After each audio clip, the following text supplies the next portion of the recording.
함께 경배와 찬양으로 2025년 9월 21일 성령 강림호 제15주 온유교회 주일 예배를 시작하시겠습니다.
이렇게 참되게 예배하는 자들은 영과 진리로 예배할 때가 오나니 곧 이때라. 아버지께서는 자기에게 이렇게 예배하는 자들을 찾으시느니라. 참 좋으신 하나님 아버지, 짖는 듯한 더위를 거두시고 높은 하늘과 빛나는 구름과 시원한 바람을 보내주시니 감사합니다. 아멘. 하늘이 푸르고 높아가듯이 우리의 마음도 하나님을 향하여 더욱 정결하고 드높아지게 하옵소서. 아멘. 시원한 바람이 우리의 몸과 마음을 편하게 해주듯이 성령님의 바람이 우리의 영혼에 불어와서 세상이 줄 수 없는 참된 기쁨을 경험하게 하여 주옵소서. 아멘. 목토밭에 뿌려진 씨앗이 큰 나무로 성장하는 계절이오니 우리 마음에 내려앉았던 모든 진리의 말씀들도 예배하는 이 시간 큰 믿음의 나무로 자라게 하옵소서. 예수님의 이름으로 기원하옵나이다. 아멘.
인애와 긍휼이 풍성하신 하나님 아버지, 말세자되면 사람들이 믿음에서 떠나 유혹하는 영과 귀신의 가르침을 따른다고 하셨는데, 행여 오늘 우리가 성경에 기록된 양심에 화인 맞은 그 사람은 아닌지 돌아봅니다. 미련하고 허망한 생각에 사로잡혀 하나님의 영광을 가지는 행동거리를 삼아 지난 날을 회개하오니 용서하여 주시고 우리를 구원해 주소서. 예수님의 이름으로 이 고백의 기도를 드립니다. 아멘. 이 시간 우리의 죄를 사하시는 주님의 용서의 말씀을 받으시겠습니다.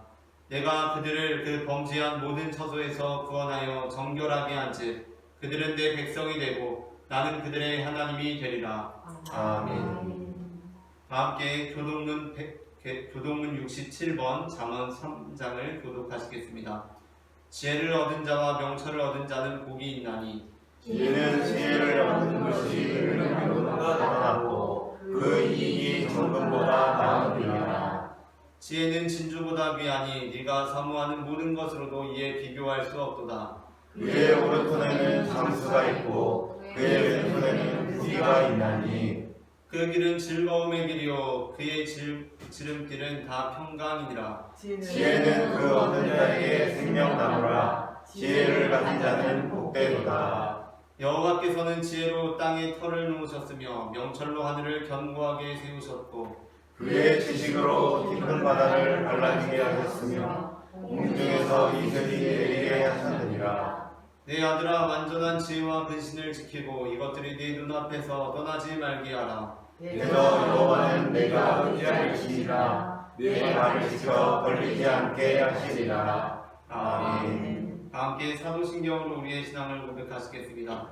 전능하사 천지를 만드신 하나님 아버지를 내가 믿사오며 그 외아들 우리 주 예수 그리스도를 믿사오니 이는 성령으로 잉태하사 동정녀 마리아에게 나시고 본디오 빌라도에게 고난을 받으사 십자가에 못 박혀 죽으시고 장사한 지 사흘 만에 죽은 자 가운데서 다시 살아나시며 하늘에 오르사 전능하신 하나님 우편에 앉아 계시다가 저리로서 산자와 죽은 자를 심판하러 오시리라.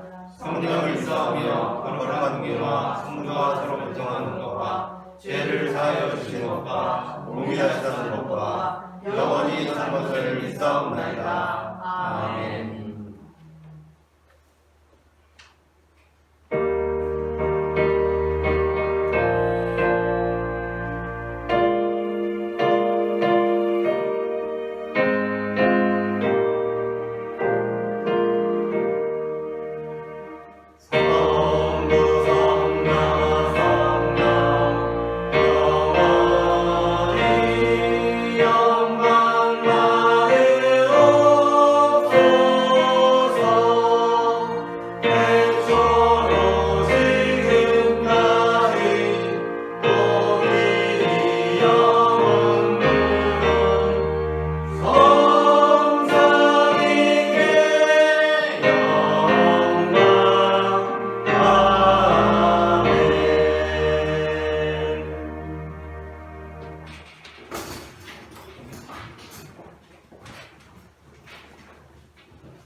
하나님 감사합니다. 한 주간도 안전하게 인도해 주셔서 오늘 이렇게 주일을 맞이하게 하시고 예배드릴 수 있도록 온유교회로 나오게 하시니 감사합니다.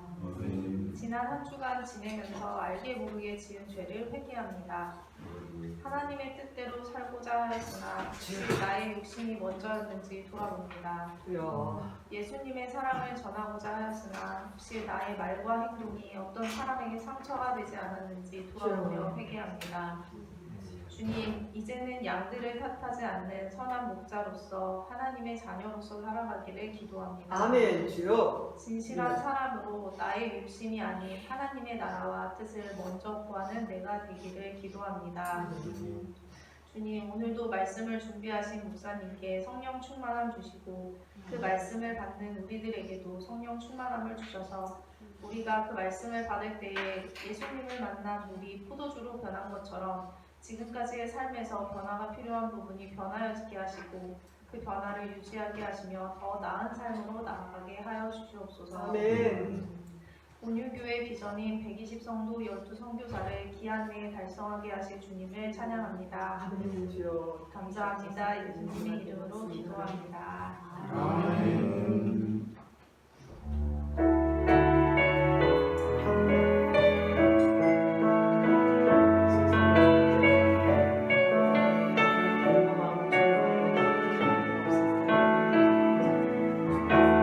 예수 우리 왕이여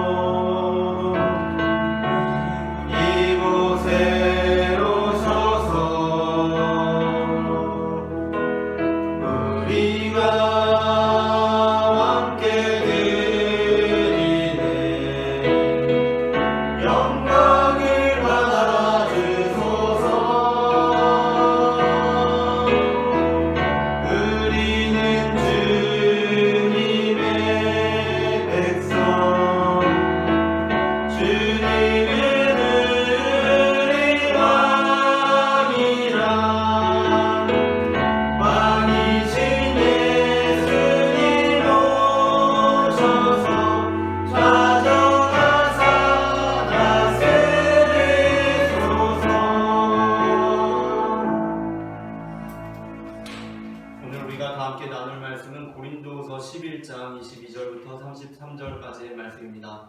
본문을 한 절씩 교독하시겠습니다. 그들이 히브리인이냐 나도 그러하며 그들이 이스라엘인이냐 나도 그러하며 그들이 아브라함의 후손이냐 나도 그러하며 그들이 그리스도의 일꾼이냐 정신하는 자를 보기와 나는 더욱 그러하도다.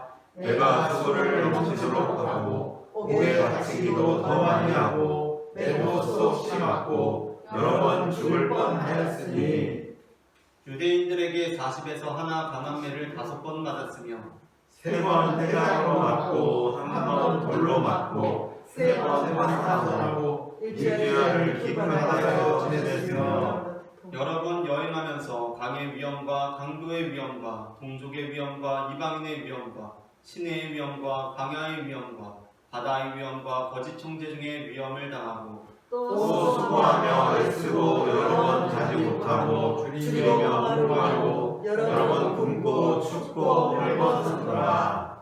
이외의 일은 고사하고 아직도 날마다 내 속에 눌리는 일이 있으니 곧 모든 교회를 위하여 염려하는 것이라. 누가 약하면 내가 약하지 아니하며 누가 실족하게 되면 내가 약하지 아니하느냐. 내가 부득불 자랑할진대 내가 약한 것을 자랑하리라. 주 예수의 아버지 영원히 찬송할 하나님이 내가 거짓말 아니하는 것을 아시느니라. 다메섹에서 아레다 왕의 고관이 나를 잡으려고 다메섹 성을 지켰으나 나는 항주리를 타고 불창문으로 성벽을 내려가 그 손에서 벗어나노라. 아멘. 마태복음과 누가복음에서 예수님께서는 우리가 어떻게 기도해야 하는지에 대해서 가르쳐 주십니다. 그것이 주기도문입니다. 하지만 정작 예수님의 제자들은 예수님께서 기도하시는 모습을 좀처럼 볼 수 없었습니다. 그 이유는 예수님께서 기도하지 않으셨다는 것이 아니라 공관복음서에 의하면 예수님께서는 기도하실 때 늘 홀로 기도하셨기 때문이었습니다. 대표적으로 마태복음 14장 23절 말씀을 다 함께 합독하시겠습니다. 무리를 보내신 후에 기도하러 따로 산에 올라가시니라. 점을 내 거기 혼자 계시더니. 아멘. 예수님께서는 늘 혼자 기도하셨기 때문에 제자들은 예수님께서 기도하시는 것은 알고 있었지만 기도하시는 모습은 볼 수가 없었고 그렇기 때문에 예수님께 어떻게 기도해야 하는지 여쭤보기도 했었다는 것입니다. 그런데 늘 그렇게 혼자 기도하시던 예수님께서 십자가를 지시기 전에 자신이 어떻게 기도하는지를 제자들에게 의도적으로 보여주십니다. 그것이 바로 겟세마네 동산에서의 기도입니다. 그곳에서 예수님께서는 다 이해할 수 없는 하나님의 뜻, 그 하나님의 원으로 인하여 고민하고 슬퍼하시며 땀이 땅에 떨어지는 핏방울 같이 되기까지 기도하셨습니다. 그렇다면 예수님께서는 이제까지는 단 한 번도 이렇게 기도하신 적이 없으신데 이제 십자가를 앞두시고는 몹시 두려워지셔서 이렇게 기도하신 것입니까? 그렇지 않습니다. 본문이 우리에게 가르쳐주고 있는 것은 그 대단하신 예수님께서도 십자가를 앞두시고는 이렇게 불안해하시고 초조해하셨다는 것이 아닙니다.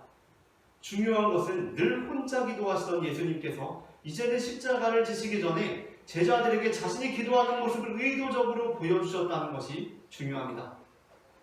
그러므로 사실 이 겟세마네의 기도는 예수님께서 늘 드려오신 기도인데 이제 예수님께서는 십자가를 앞두시고 제자들에게 우리의 기도가 어떠해야 하는지를 제자들에게 보여주신 것입니다. 그 모습을 보고 제자들이 깨달았던 것은 예수님께서도 이제 십자가를 지시고서 이렇게 두려워하시는구나가 아니라 예수님께서도 하나님 앞에서는 늘 이렇게 두려운 마음으로 슬픈 마음으로 하나님 앞에 기도하셨는데 우리에게 오실 때는 늘 당당하신 모습, 담대하신 모습으로 오셨던 것이구나를 깨달아야 했다는 것입니다. 그러므로 우리는 예수님의 겟세마네 기도를 보며 예수님께서도 십자가를 앞두시고는 저렇게 인간적으로 두려워하셨구나 라고 생각해서는 안 됩니다. 예수님께서는 십자가를 앞두시고 한치의 두려움도 없이 세상 가운데 나가십니다. 마태복음 26장 46절 말씀을 다 함께 합독하시겠습니다. 일어나라 함께 가자 보라 나를 파는 자가 가까이 가느니라. 아멘. 예수님께서는 세상 가운데 나가실 때, 십자가 앞에 나가실 때 두려움이 하나 없이 당당하신 모습으로 세상 가운데 하나님께서 주시는 담대함으로 나아가십니다.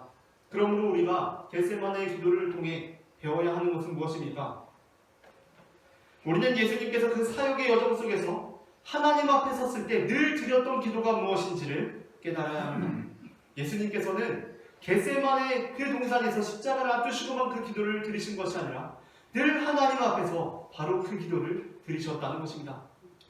그런데 예수님께서 세상 가운데 나가실 때, 제자들 앞에 나가실 때, 사람들 앞에 서실 때는 어떻게 하셨다는 것입니까? 단 하나의 두려움도 없이 담대하게 세상 가운데 나아가고 제자들을 이끌어 가시고 사람들 앞에 나아가셨다는 것입니다. 그러므로 우리는 겟세마네의 기도를 통하여서 내가 하나님 앞에 설 때에는 늘 예수님께서 겟세마네의 기도를 드리셨던 것처럼 그렇게 서야겠구나. 그러나 세상 가운데 나아갈 때, 사람들 앞에 나아갈 때는 예수님처럼 담대하게 나아가야겠구나 라고 결단할 수 있어야 한다는 것입니다. 고린도후서 11장 후반부에는 바울의 자랑이 담겨 있습니다. 그리고 그중 대부분이 바울이 자신이 받은 고난에 대해 자랑하는 내용으로 이루어져 있습니다. 그러니까 어떤 그리스도인들은 이 본문을 읽으면서 우리도 우리의 고난을 자랑하는 사람들이 되어야겠다라고 생각합니다. 하지만 그것은 예수님의 겟세마네 기도를 보면서 예수님도 십자가를 앞두시고는 저렇게 두려워하셨네. 아이고 예수님도 인간적이시네 라고 생각하는 것과 같습니다. 예수님께서 겟세마네 기도를 제자들에게 공개하신 것은 얘들아 내가 지금 십자가를 앞두니까 이렇게 무섭다 참 두렵다 너희도 내가 이렇게 두려워했다는 것 무서워했다는 것을 꼭 좀 알아라 라는 의미에서 공개하신 것이 아닙니다. 예수님께서 겟세마네 기도를 이제 제자들에게 공개하신 것은 얘들아 나는 이제까지 사실 너희는 몰랐겠지만 항상 하나님 앞에 이렇게 기도해왔다. 그러나 너희들에게는 그런 티를 하나도 내지 않았던 것이다.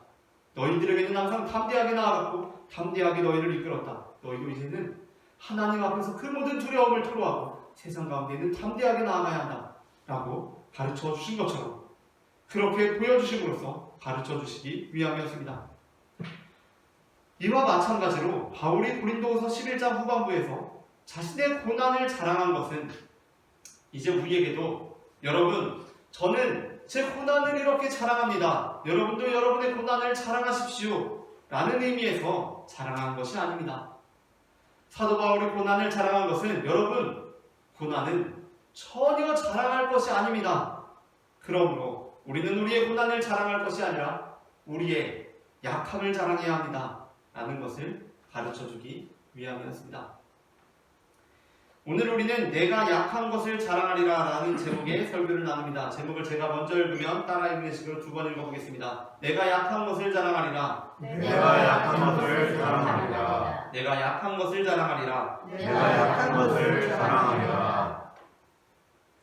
전에 든 말씀을 통하여서 우리가 무엇을 자랑해야 하는지 알게 되고 우리가 연약한 우리를 통하여 일하시는 주님만을 높여드리고 주님만을 자랑하는 성도가 되기를 소망합니다. 아멘. 그렇다면 그리스도인은 무엇을 자랑합니까? 먼저 첫째 함께 읽겠습니다. 첫째, 그리스도인은 타고난 것을 자랑하지 않습니다.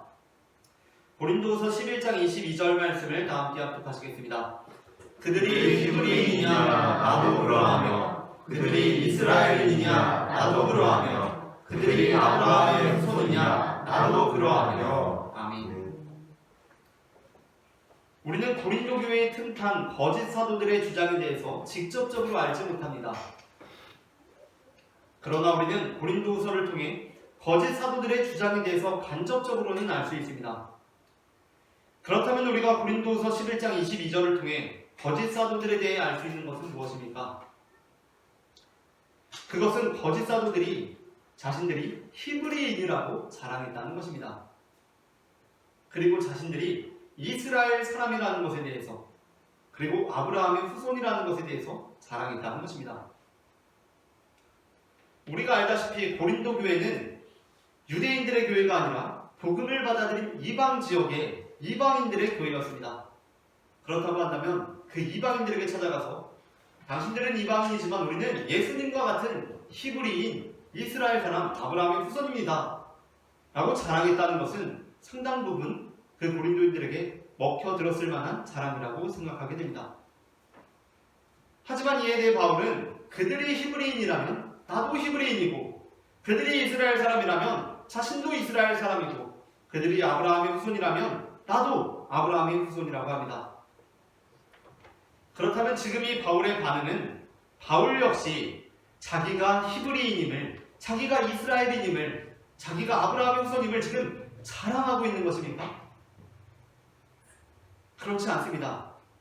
거짓 사도들이 자기들이 히브리인이고 이스라엘인이고 아브라함의 자손이라고 후손이라고 할 때 바울이 나도 그렇다라고 하는 것은, 그것은 나도 지금 그렇다고 자랑을 하는 것이 아니라 그런 것들은 예수 그리스도의 복음 안에서 전혀 자랑할 것이 아니라는 말씀입니다. 그리스도인의 자랑은 타고난 것을 자랑하는 것이 아닙니다. 간혹 그리스도인들 중에는 우리 집안이 몇 대째 기독교 집안이다, 몇 대째 목사 가문이다 라고 자랑하는 경우가 있습니다. 물론 세상 가운데 나가서는 그런 자랑이 전혀 자랑할 것이 안 되겠지만 교회 안에서는 그것이 또 자랑이 되기도 합니다. 그래서 우리 집안이 몇 대째 기독교 집안이다, 목사 가문이다 라고 자랑하기도 합니다. 또 어떤 그리스도인들은 자신들의 타고난 소질이나 천부적인 재능을 자랑하기도 합니다. 그러나 세례 요한은 이처럼 자신의 타고난 것을 자랑하는 자들에게 이렇게 선포했습니다. 누가복음 3장 7절부터 8절입니다. 본문을 다 함께 합독하시겠습니다. 요한이 세례받으러 나오는 우리에게 이르되 독사의 자식들아, 누가 너희에게 이르러 장차 올 진노를 피하라 하느냐. 그러므로 회개하면 열매를 맺고 속으로 아브라함이 우리 조상이라 하느니라. 내가 너희에게 이르노니 하나님이 이 돌들로 아브라함의 자손이 되게 하시리라. 아멘. 그리스도인은 내가 몇 대째 기독교 집안에 태어난 것을 감사합니다. 몇 대째 목사 가문에 태어난 것에 사명감을 느낍니다. 하나님께서 나에게 타고난 소질을 주시고 천부적인 재능을 주셨다면 그것들을 잘 활용하여서 이 세상을 더 아름답게 변화시키고 사람들에게 선한 영향을 끼치며 하나님께 영광을 올려드리는 데 사용합니다. 아멘. 그러나 그것이 나의 자랑이 되지 않는다는 것을 잘 알고 있습니다. 왜냐하면 그것은 하나님께서 그저 우리에게 선물로 주신 것이기 때문입니다. 다음으로 둘째 함께 읽겠습니다. 둘째, 그리스도인은 고난을 자랑하지 않습니다. 고린도서 11장 23절부터 29절 말씀을 한 절씩 교독하시겠습니다.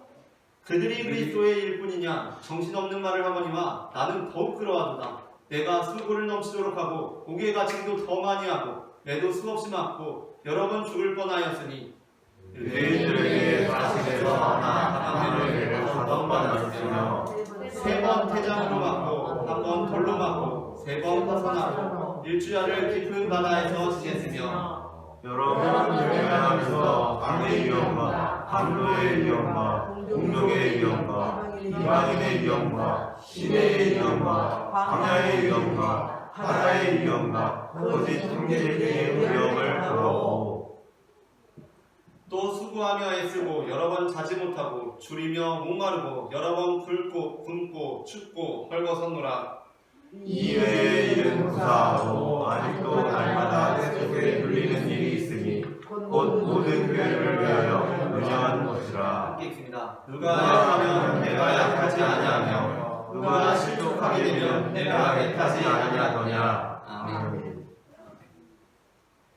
앞서 말씀드렸다시피 고린도서 11장 후반부에서 가장 많은 분량을 차지하는 이 부분에 차지하는 것은 바울이 자신이 받은 고난에 대해서 기술하는 내용입니다. 그렇다 보니 많은 성도들이 이 부분에서 바울이 본격적으로 거짓 사도들에 대항하여 자신이 받은 고난에 대해서 실제로 자랑하고 있다고 생각합니다. 그러니까 자연스레 이 말씀을 적용하면서도 우리가 받은 고난을 자랑해야 한다고 생각합니다. 물론 우리는 그리스도인으로서 우리가 받아야 하는 고난을 기쁘게 수용하며 그 고난을 통하여서도 하나님께 영광을 올려드리는 사람들입니다. 하지만 우리가 이 본문을 통하여 마치 내가 받은 고난들을 나의 훈장처럼 여기면서 그것을 나의 자랑으로 삼고자 한다면 그것은 본문을 오해하고 있는 것입니다. 그렇다면 바울이 거짓 사도들에 대하여 자신의 고난을 이토록 길게 나열하고 있는 이유는 무엇입니까? 그것은 앞에서와 마찬가지로 우리가 그리스도인으로서 받은 고난들은 예수 그리스도의 복음 안에서 전혀 자랑할 것이 못 된다는 것이었습니다. 고린도후서 11장 후반부에서 바울이 자신의 고난을 자랑하게 된 상황에 대해서 한번 생각해 봅시다. 본문에서 바울이 자신의 고난을 자랑한 그 이유는 무엇입니까? 앞서 우리는 본문이 거짓 사도들의 자랑에 대한 바울의 반응이라고 그렇게 살펴보았습니다. 그래서 바울이 어떻게 반응했습니까? 그래, 고린도 교회 성도들아, 그 거짓 사도들이 자기들이 히브리인이라고 그렇게 자랑을 한다고? 야, 그러면 나도 히브리인이다 라고 했습니다. 야, 그들이 자기들이 이스라엘 사람이라고 자랑을 한다고? 나도 이스라엘 사람이다. 그들이 아브라함의 후손이라고 자랑한다고? 나도 아브라함의 후손이다 라는 식으로 이렇게 논리를 전개한다고 살펴보았습니다. 그렇다고 한다면 이것은 어떠한 주장이라고 했습니까? 지금 바울이 나도 히브리인이고 나도 이스라엘 사람이고 나도 아브라함의 후손이라고 자랑을 하는 것이라고 했습니까? 그게 아닙니다. 그게 무슨 자랑이냐 라는 반응이라는 것입니다. 그리고 이어지는 대목에서 이제 거짓 사도들의 자랑에 대한 바울의 반응으로서 바울은 다시 이렇게 말씀합니다. 야, 그 거짓 사도들이 자기들이 그리스도의 일꾼이라고 자랑한다고? 그러면 나야말로 진짜 일꾼이다 라고 합니다. 그러면서 바울이 우리가 이번 본문 앞선 본문에 보면 내가 이제 거짓 사도들이 자랑하는 식으로 그럼 나도 한번 말해보겠다 라고 하면서 그들의 자랑을 무력화시키고 있는 것입니다. 그러면서 이제 바울이 자기가 받은 고난에 대해서 장황하게 기술하고 있는 것입니다. 이 바울의 고난에 대한 기술은 이러한 맥락에서 이렇게 말씀을 하고 나서 바울이 기술하고 있는 것입니다. 그렇다면 그렇다고 할 때 우리가 생각할 때 거짓 사도들은 자신들이 받은 고난에 대해서 자랑을 했던 것입니까? 아니면 거짓 사도들이 자신들이 당한 고난에 대해서 전혀 자랑하지 않았던 것입니까?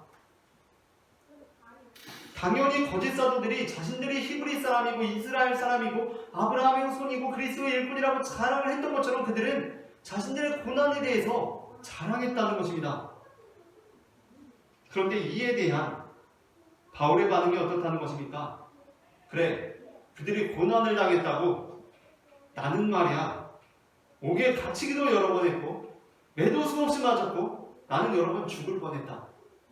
나는 퇴장으로 3번 맞고 돌로도 한 번 맞고 돌로 맞았다는 것은 그냥 한 대 맞았다는 것이 아니라 유대인들의 관습에 따라 죽기까지 정말 사람들이 죽으라고 돌을 던졌다는 것입니다. 그 돌을 한 번 맞고 3번 파손하고 일주일 밤낮을 깊은 바다에서 지냈고 여러 번 여행하면서 강의 위험, 강도의 위험, 동족의 위험, 이방인의 위험, 시내 도시의 위험, 광야의 위험, 바다의 위험, 거짓 총재의 위험을 당했고 제대로 자지도 못했고 주렸고 목말랐고 여러 번 굶고 춤고 헐벗었다 라고 합니다. 그렇다면 이 대목에서 바울이 이렇게 자랑한 것은 자, 이제 우리 다 함께 우리의 고난을 자랑합시다 라고 한 것입니까? 아니면 그들이 고난받았다고 나는 어땠는지 말해줄까? 그게 자랑이 되는 것 같아? 라고 말씀한 것입니까? 바울은 지금 그런 고난에 대한 자랑은 그것은 우리가 자랑할 것도 아니라고 말씀하고 있는 것입니다. 더 이상 고난에 대한 자랑은 하지도 말라는 것입니다. 간혹 그리스도인들 중에는 지난날 자신이 그리스도인으로서 복음을 위해 당한 고난들을 훈장처럼 여기고 있는 사람들이 있습니다. 그런데 우리는 그러한 모습이 예수 그리스도 앞에서 가장 볼성사나운 모습이라는 것을 알아야 합니다. 제가 군대를 갔다 온 것이 2006년에 입대해서 2008년에 전역을 했는데 2006년 군번인 저는 제 아무리 군생활을 힘들게 했다고 해도 90년대 군생활한 사람들, 80년대 군번을 가진 사람들 앞에서는 제 군생활이 이렇게 힘들었다고 말할 수가 없습니다. 마찬가지로 80년대, 90년대 군생활하신 분들은 5, 60년대 진짜 전쟁통에 전후 시절에 군생활한 사람들 앞에서 내 군생활이 이렇게 힘들었다고 말할 수가 없습니다. 오로지 오래전에 군생활 하신 분만 우리에게 내 군생활이 이렇게 힘들었다고 말할 수 있습니다. 그러니까 기뻐한 나라 사장님께서 항상 우리에게 그 생활이 그렇게 힘들었다고 자랑하는 거 아니겠습니까? 그 사람만 할 수 있지 우리는 2000년대 군대가 갔다 왔는데 저도 이렇게 힘들었습니다라고 말할 수가 없는 것입니다. 전방이고 후방이고 근무지 여건을 떠나서 그냥 그 시대 자체가 만든 고난의 레벨이 있기 때문입니다. 그러니까 2000년대 군번인 저는 8, 90년대 그 군번 앞에서 그냥 그 시절 자체가 갖는 고난의 레벨 자체를 뛰어넘을 수 없는 벽으로 가지고 있다는 것입니다. 2000년대 군번인 제가 8, 90년대 군번 앞에서 군생활이 이렇게 힘들었다고 말하는 것 자체가 아주 철없는 모습이라는 것입니다.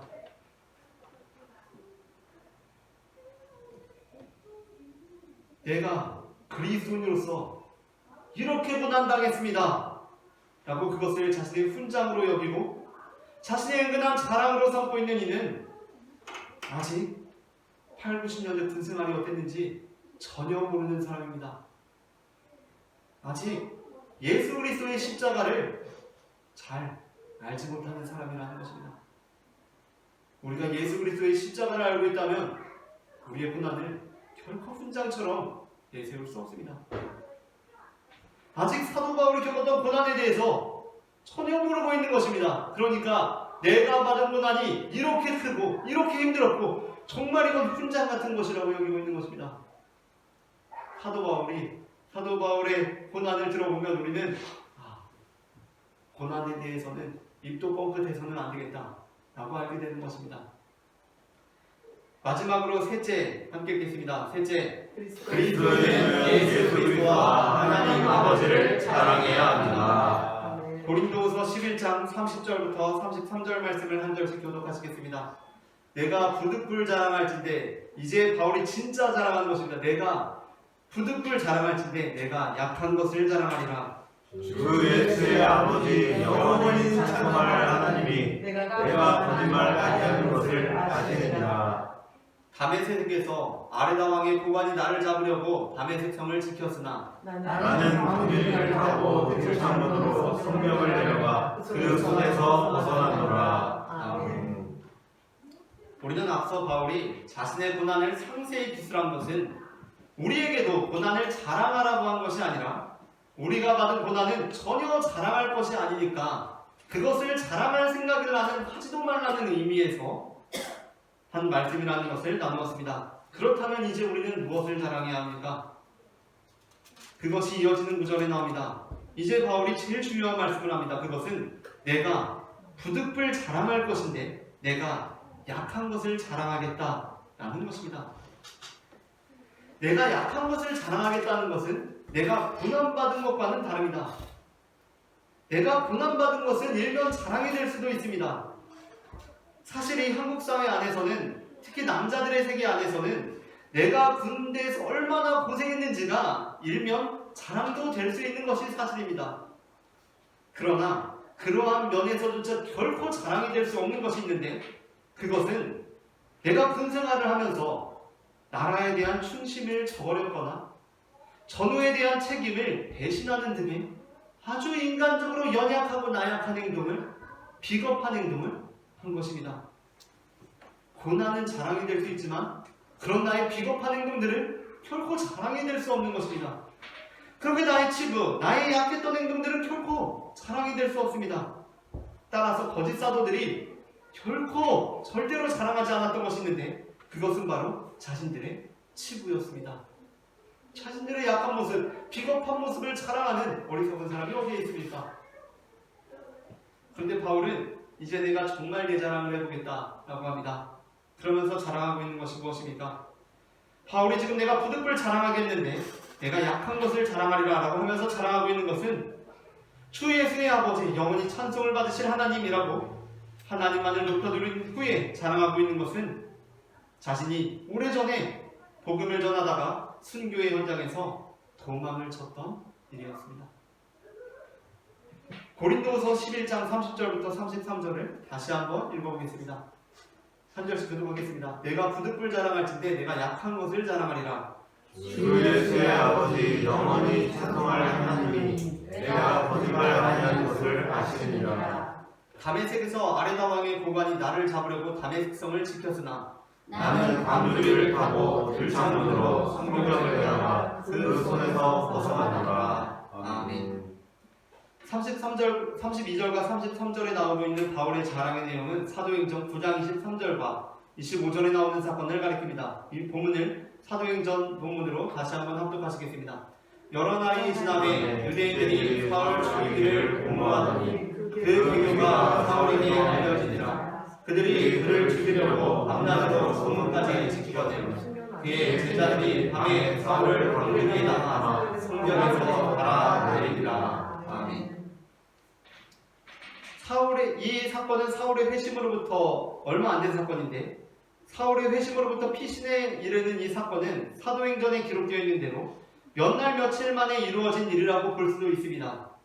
회심하고 얼마 안 돼서 며칠 만에 이루어진 일이라고 볼 수도 있고, 또 우리가 이제 고린도후서를 마치고 난 다음에는 갈라디아서를 나누게 될 텐데, 갈라디아서에 기록된 대로 회심 후에 아라비아로 갔다가 몇 년 만에 일어난 사건이라고 볼 수도 있습니다. 그러나 바울의 전체 전도 여정으로 봤을 때 매우 초기에, 바울이 회심한 지 얼마 되지 않아서 며칠 또는 초기에 몇 년 안에 이루어졌던 일인 것만은 확실합니다.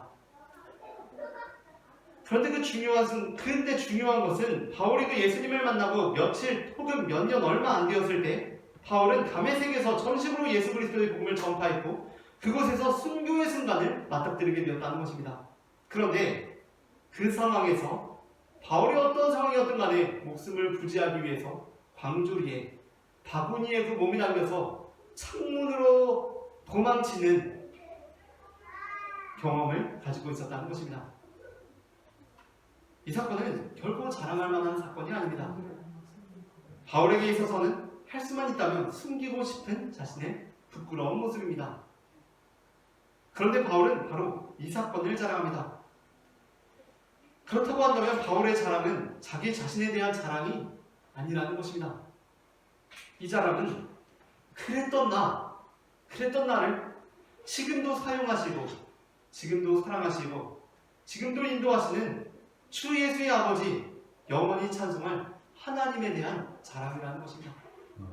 그러니까 바울은 내가 자랑을 하겠다고 하면서 자신의 치부를 자랑하는데, 이것은 곧 나 같은 이런 사람을 지금도 사용하시는 하나님을 자랑하는 것이라는 말씀입니다. 한국교회의 부흥에 크게 기여하신 바 있는 한경직 목사님이라는 분이 계십니다.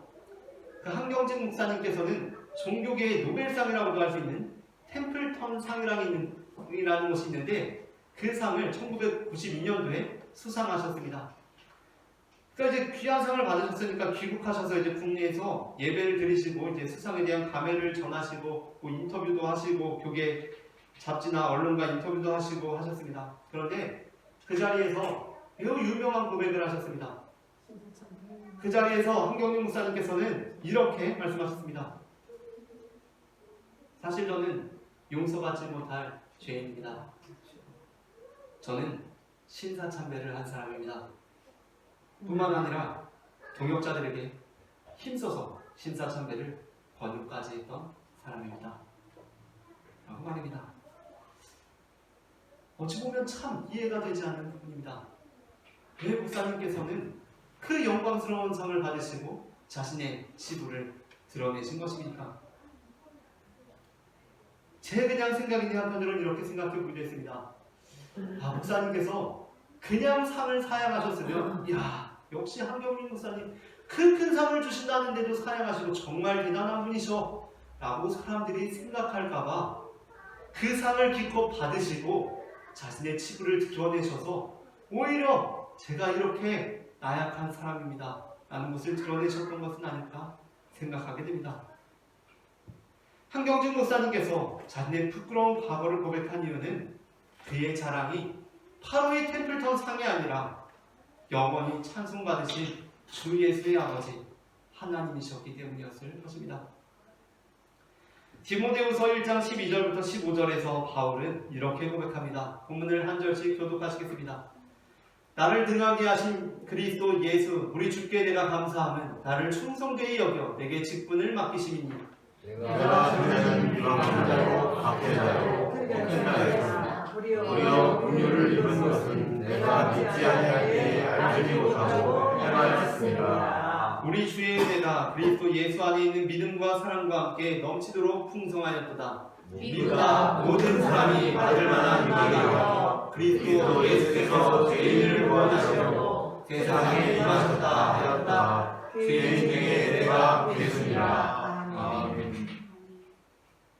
그리스도인의 자랑은 이 비천한 죄인을 주님께서 사랑하셨다는 것입니다. 그리스도인의 자랑은 템플턴 상에 있는 것이 아니라 신사참배한 나에게 있는 것입니다. 그것이 자랑입니다. 왜냐하면 그것은 그런 나를 사랑하신 하나님의 사랑을 방증하기 때문입니다. 그리스도인의 자랑은 내가 비방자였다는 것이고, 내가 폭행자였다는 것이고, 내가 박해자였다는 것입니다. 그것은 곧 나에게 긍휼을 베푸시고 이 죄인 중에 괴수를 구원하시려고 세상에 임하신 예수 그리스도를 자랑하는 것이기 때문입니다.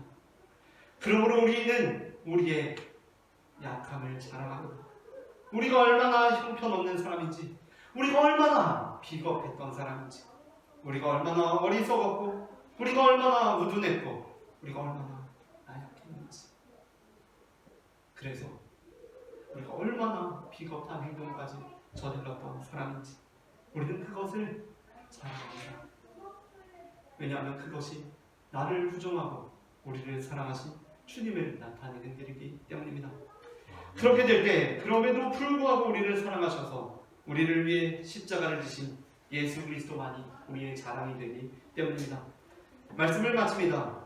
그리스도인은 하나님께 선물로 받은 타고난 것을 감사함으로 사용할 뿐이지 그것을 우리의 자랑으로 삼지 않습니다. 그리스도인은 그리스도를 위해 내가 당하는 고난을 기꺼이 감당할 뿐이지 그것을 우리의 훈장처럼 자랑으로 삼지 않습니다. 우리는 나의 약함을 자랑함으로 오직 주 예수의 아버지 영원히 찬송할 하나님만을 자랑합니다. 우리 모두가 우리의 약함을 자랑함으로 오직 주 예수의 아버지 영원히 찬송할 하나님을 자랑하는 자들이 되어서 하나님께서 자랑스러워하시는 그리스도인이 되기를 소망합니다. 기도하시겠습니다. 사랑의 주님 은혜를 감사합니다. 우리를 사랑하셔서 인간의 몸을 입으시고 십자가에 달려 죽으시기까지 우리를 사랑하신 성부 하나님의 사랑과 예수 그리스도의 사랑을 우리가 기억합니다. 사랑의 주님, 이제 우리가 주님만을 우리의 자랑으로 삼고 살아갈 수 있도록 주님 인도하여 주시옵소서. 아멘. 연약했던 우리, 비천했던 우리, 참으로 비겁했던 우리를 자랑함으로 그러한 우리까지도 사랑하신 주님을 자랑하고 나타낼 수 있는 믿음의 자녀들 될 수 있도록 도와주시옵소서. 아멘. 사랑의 주 예수 그리스도의 이름으로 기도합니다. 아멘. 다 함께 주님의 아파하심으로 찬송하시면서 응원하시겠습니다.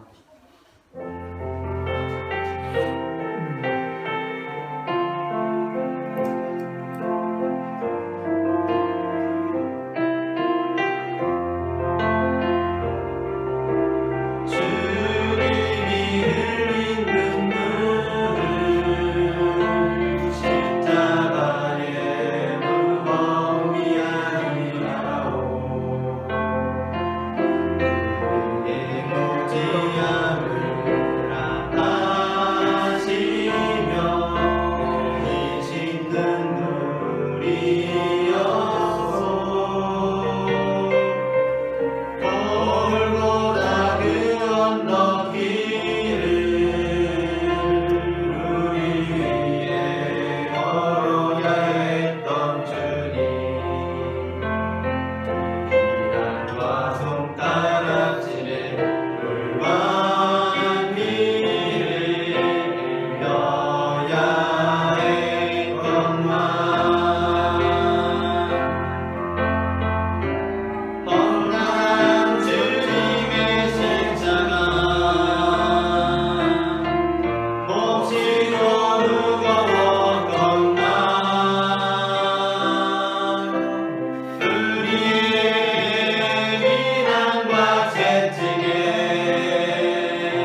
감사합니다. 지난 한 주간도 주님께서 우리를 인도하여 주셔서 우리가 이렇게 주님 앞에 나와 예배할 수 있음을 고백합니다. 시작되는 한 주간도 주님만을 의지하오니 주님께서 우리의 선하신 목자가 되어 주셔서 우리가 사망의 음침한 골짜기를 다닐지라도 해를 두려워하지 않는 삶을 살아갈 수 있도록 도와주시옵소서. 이 시간 주님 앞에 우리의 모든 삶이 속하였다는 마음을 담아 거룩한 것을 구별하여 드린 손길들이 있습니다. 그 손길을 기억하여 주시고 주님의 은혜와 사랑을 더하여 주셔서 우리의 잔에 차고도 넘치는 주님의 그 은혜와 축복이 우리의 잔을 차고도 넘쳐 우리의 가족들에게, 이웃들에게, 동료들에게, 친구들에게까지 흘러갈 수 있도록 역사하여 주시옵소서. 아멘. 사랑의 주 예수 그리스도의 이름으로 기도합니다. 아멘. 이 시간에는 우리에게 생명을 주시는 주님의 몸과 피를 가지시겠습니다.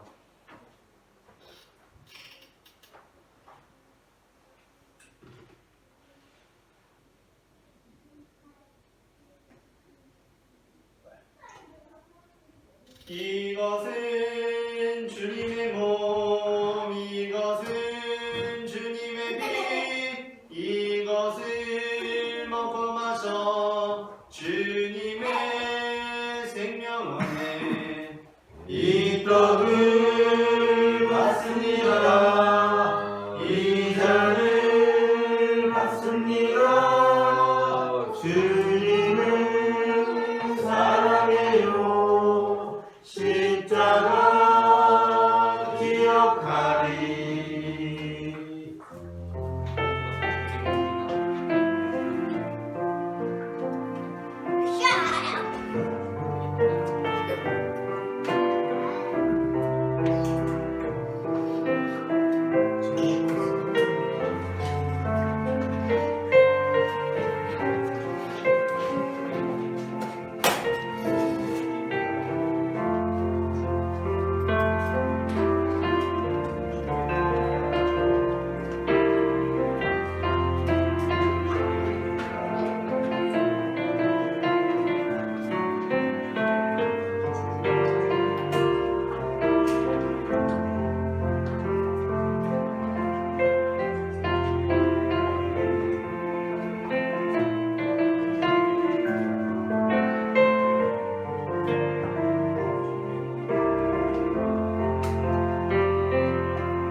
우리에게 생명의 몸과 피를 내어주신 주님께 감사하며 다 함께 기도하시겠습니다.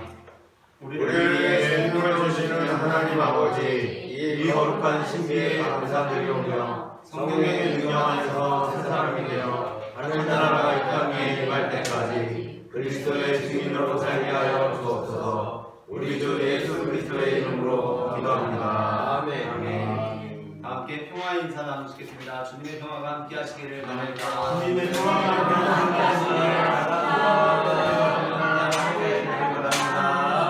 다 함께 일어나셔서 찬송가 620장 여기에 부르는 1절 찬송하시겠습니다.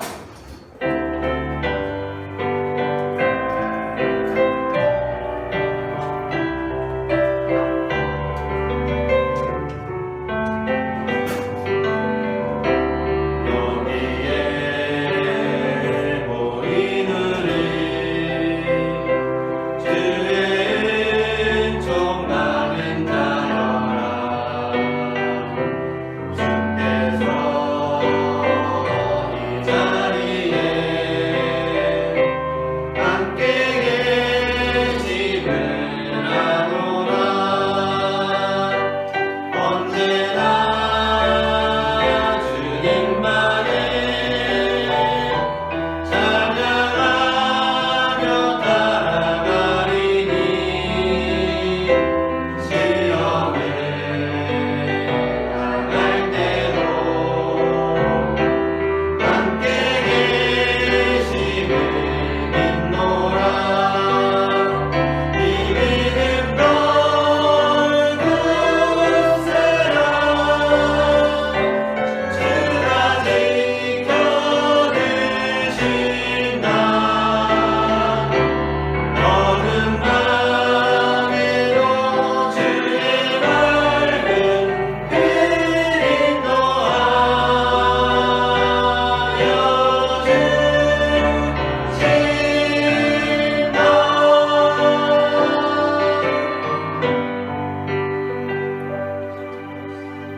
예수께서 이르시되 너희는 가서 모든 민족을 제자로 삼아 아버지와 아들과 성령의 이름으로 세례를 베풀고 내가 너희에게 분부한 모든 것을 가르쳐 지키게 하라. 볼지어다 내가 세상 끝날까지 너희와 항상 함께 있으리라. 아멘. 이제는 우리 주 예수 그리스도의 은혜와 하나님 아버지의 사랑과 성령님의 인도하심이 예수 그리스도와 하나님 아버지만을 우리의 자랑으로 삼기를 소망하는 모든 성도들의 삶 가운데 지금부터 영원토록 함께 하시기를 간절히 축원하옵나이다. 아멘.